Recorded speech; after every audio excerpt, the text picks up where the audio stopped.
Any and bookie के channel में आप सबका स्वागत है। चलिए आए सुनते हैं महाभारत की कहानी। एपिसोड 18, कर्ण का प्रवेश। जब पांडवों और कौरवों की शिक्षा समाप्त हो गई थी और वे युद्ध विद्या में पारंगत हो गए थे, तब द्रोण, भीष्म, धृतराष्ट्र और विदुर से मिलने गए। द्रोण ने उनसे पूरी सभा में कहा, अब राजकुमारों की शिक्षा पूर्ण हो गई है। अब यदि आपकी अनुमति हो तो वे अपना शस्त्र और कौशल प्रदर्शित करें। इस समाचार को सुन के धृतराष्ट्र बहुत प्रसन्न हुए और बोले, आचार्य, आपने बहुत अच्छा काम किया है। अब आप ही निर्णय करें कि कब और कहाँ प्रतियोगिता होगी। मुझे तो सिर्फ एक ही बात का है, मैं अपने बच्चों को देख ना सकूंगा क्योंकि मैं अंधा जो हूँ। धृतराष्ट्र ने विदुर से कहा, द्रोण के अनुसार सारी तैयारियां करवाओ। द्रोण ने उपयुक्त भूमि चुनकर उसकी सीमाएं तय करी और शुभ मुहूर्त पे भूमि पूजन करवाया और सबके बैठने के लिए मंडप लगवाए। प्रतियोगिता के दिन समय पर भीष्म, विदुर, धृतराष्ट्र, गांधारी, कुंती और सभी हस्तिनापुर के लोग वहां पधारे। उस दिन काफी भीड़ इकट्ठा हुई और तब श्वेत वस्त्र पहने द्रोण अपने पुत्र अश्वत्थामा के साथ पधारे। जब मंगल कार्य संपन्न हुआ तब सब सेवकों ने अनेक प्रकार के शस्त्रों के साथ में वहां प्रवेश किया। इसके बाद युधिष्ठिर के पीछे बलवान राजकुमारों ने अपनी आयु के क्रम से प्रवेश किया। बारी बारी से उन्होंने घुड़सवारी से अपना कौशल दिखाया और अपने बाणों से लक्ष्य भी दे।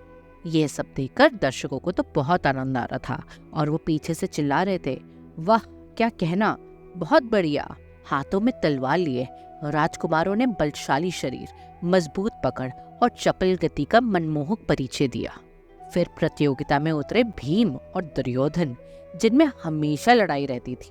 कभी दाएं तो कभी बाएं और कभी गोल चक्कर में घूमते हुए वे क्रोधित हाथियों की भांति आपस में जूझते रहे। उनकी प्रत्येक चाल के बारे में विदुर धृतराष्ट्र को बताते और कुंती गांधारी को। दर्शक दुर्योधन या भीम के पक्ष में बट गई थी और उनकी वाहवाही कर रही थी। द्रोण ने स्थिति की गंभीरता को समझा और अपने बेटे अश्वत्थामा से कहा, दोनों को जाके रोको।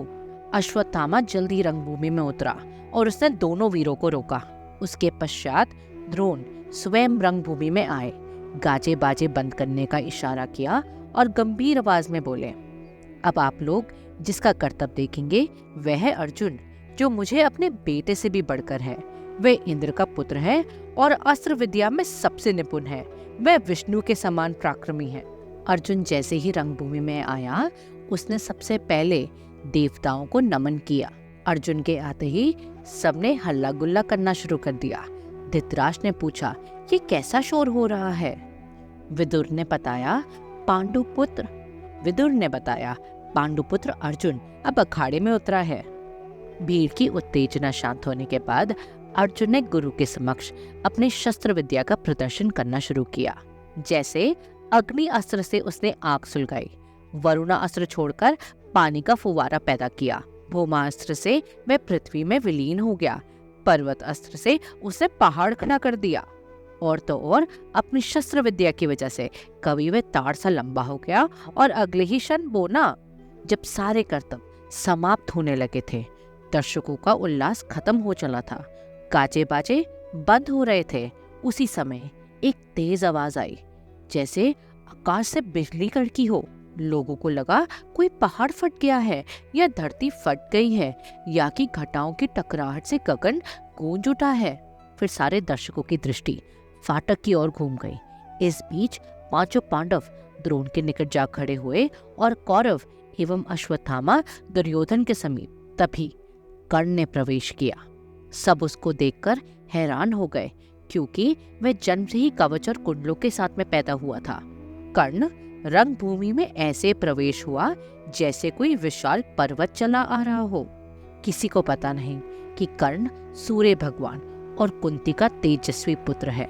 रंगभूमि में आते ही कर्ण ने द्रोण और कृप को नमस्कार किया और इस बात से अनजान कि अर्जुन उसका भाई है, सूर्यपुत्र कर्ण ने कड़कड़ाती हुई आवाज में उससे कहा, ए अर्जुन, अपनी कर्तव्यों से इतना खुश मत हो।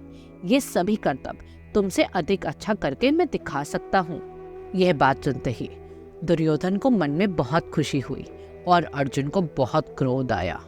फिर द्रोण की अनुमति लेकर कर्ण ने वे सभी करतब दिखाए जो अर्जुन ने किए थे। करतब पूरे होने के बाद दुर्योधन ने बड़े आनंद से कर्ण को अपनी बाहों में भर लिया और बोला, हे महान योद्धा, तुम्हारा स्वागत है। आज से हम दोनों मित्र हैं और ये कुरुओं का राज्य तुम्हारा भी है। कर्ण ने उत्तर दिया, तुम्हारा स्नेह और अर्जुन के साथ मुठभेड़, इन्हीं 2 चीजों की मुझे कामना है। इस पर दुर्योधन ने बोला, आज से तुम मेरे साथ समस्त सुखों का उपभोग करोगे, हमारे बीच होकर रहोगे। घोर अपमान अनुभव करते हुए अर्जुन ने कर्ण को द्वंद्व युद्ध के लिए ललकारा। इसके आगे की कहानी सुनने के लिए सुनते रहिए एनी एंड पोकी को। और अगर आपको मेरा चैनल पसंद आ रहा है तो चैनल को लाइक और सब्सक्राइब करना ना भूलें। धन्यवाद।